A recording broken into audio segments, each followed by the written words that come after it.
সভাপতিত্ব করছেন মজিবুর রহমান এবং এখানে উপস্থিত আছেন আমাদের পত্নীতলা থানার আহ্বায়ক আক্কাস আলী ভাই, পত্নীতলা থানার আহ্বায়কের সদস্য আতোয়ার ভাই, আর এখানে উপস্থিত আছেন আমাদের যুব সম্রাট, যে পত্নীতলা থানাকে সুন্দরভাবে যুবদল তৈরি করেছেন শাহিন, এবং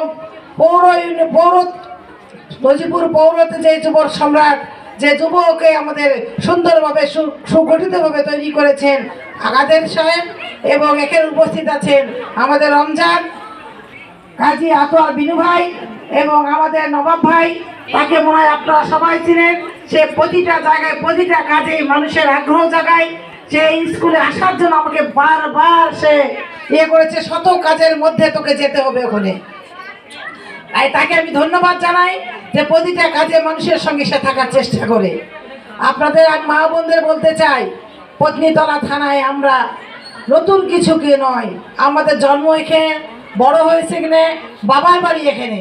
আমি আশা করব আজ এই বিলিয়ান স্কুলের শুভ উদ্বোধনীতে এই মায়েদেরকে এবং টিচাররা, যে টিচারদের কথা শুনেছি আমি, যে স্কুলে যে কর্তৃত্ব করছেন মাসুদ, আল মামুদ, সবুজ, আর আপনাদের তো চেনেন মজিবুরকে, তাকে নতুন করে চিনে কিছু নাই, ভরসা করে এখানে ভর্তি করে দেয়।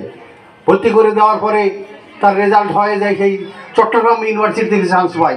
তাহলে দেখেন শিক্ষার প্রতি এই এখানকার যে টিচাররা আছে কত আন্তরিক। গ্রামে গ্রামে ঘুরে দেখে যে কোথায় মেধা সম্পূর্ণ ছেলেরা আছে, সে যেই শ্রেণীরই হোক, যেই পেশারই হোক।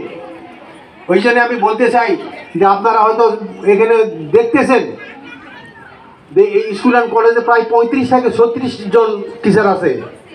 আমরা যে বেতনটা দেই, মনে করেন আমার ছেলে পড়ে এখানে বা মেয়ে পড়ে, আমরা যে বেতন দিই 35টা 36টা শিক্ষকের বেতন দেওয়া কি সম্ভব?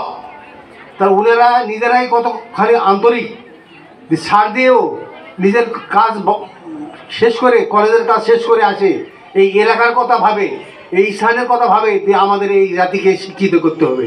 যার জন্য তারা তাদের মেধাটুকু তারা এখানে শেয়ার করে। তাহলে ওনারা যদি এত